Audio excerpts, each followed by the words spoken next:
I've had that. I've been hit by a policeman. Yeah, you have no chance that you will ever get...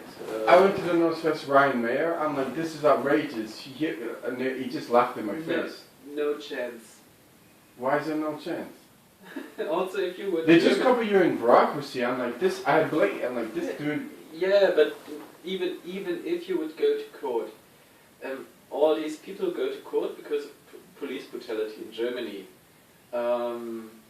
Only 2 or 3% of them win the case. And that's just because it's a shutdown. Because the policemen are covering each other. Yeah. And then they will make something up like you were showing resistance or stuff like that. You know, when I had my passports and everything stolen, right? I couldn't get the St. Augustine police to write the report. They wrote the report in Düsseldorf. I didn't know what they wrote. Do you know what they wrote on my thing? We think he's a little confused, but maybe he had his passport stolen. I didn't know what it said, and I took it to my hotel. They're like, oh, what they've written about you in the police report is quite bad. I said, well, what does it say? It says, oh, you're a little confused, you're a little demented, you're not sure. I was like, what? Yeah. Welcome to our police work. And the other one was, just to be nasty, when I had all my European documents and everything stolen, because I was staying at a friend's house, they wrote something at the end of every single line, and I went, what does that mean? It means homeless, refugee. It means, I'm like, what? So as I said, when they're writing it, I'm like, all right, thanks. And I come out, and then some German person reads it, and they're like, oh, that's bad. I'm like, what's bad? And then they translate it, and I'm like, that's not what I said. I remember there was a lady, Gabrielle Brand, in front of who was Austrian. She was married to a German police officer. This is a nasty thing, right? He raped. She had a daughter from another husband. He raped her, and he got off. This was like 15, 20 years ago. She told me that in Toronto. So when I was in Toronto, I knew this girl, and she's like, she was from Graz in Austria, and she married this German, and I mean, it's a disgusting thing to say, right? And the police officer got off with it because they all closed drinks and they... Yeah. And the thing is, the amount of police that I see, obviously crime could happen anywhere, right? But there seems to be like, this guy in Duisburg, I said, it's not like I'm in South Chicago or something, there's just police everywhere. If I was in South Chicago or South LA but I was like, you see them every 5-10 minutes. Yeah. It seems it's just oppressive, no? I don't want to see a police car when I'm walking on a Sunday afternoon, 5, 6. A lot of Germans want to see that. Really? Yes. Why? Definitely. Because they feel more secure then. Against the non-Germans.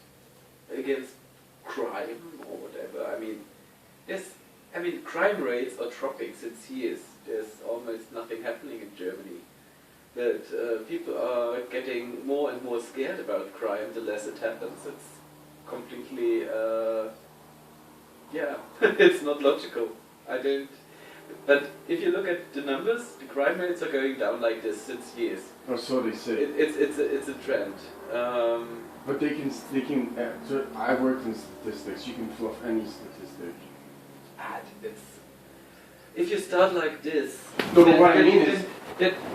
if you start like this, we don't have to discuss anything because then you but crime has changed, right? Most people don't walk around with it, but like cybercrime has gone through the roof, right?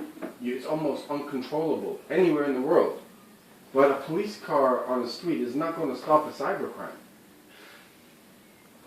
Well, it's not. And people are not worried about cybercrime. Well, it should be.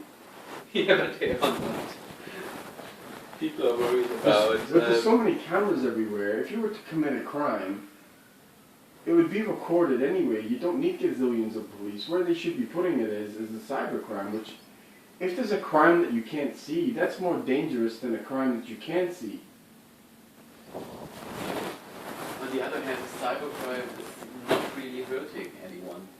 I mean, it's not threatening life. It's not violence. It's most often it's about data, and maybe it's fraud. You can close someone's bank account. You can falsify someone's identity. You can do anything on cybercrime now. Tomorrow they could put your account to zero. Yeah, but they're not doing it. Yeah.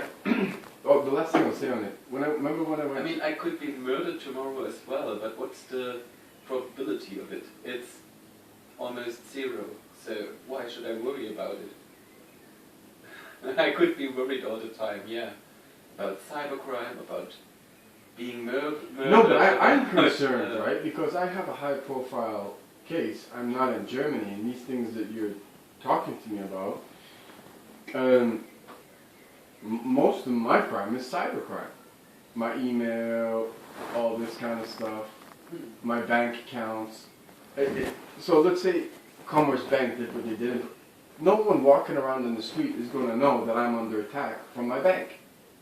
And essentially, it could kill me because if I can't eat and I can't get in the pot, well, what am I going to do? You know what I mean? It still is dangerous. It's just not overtly blatant as shooting somebody.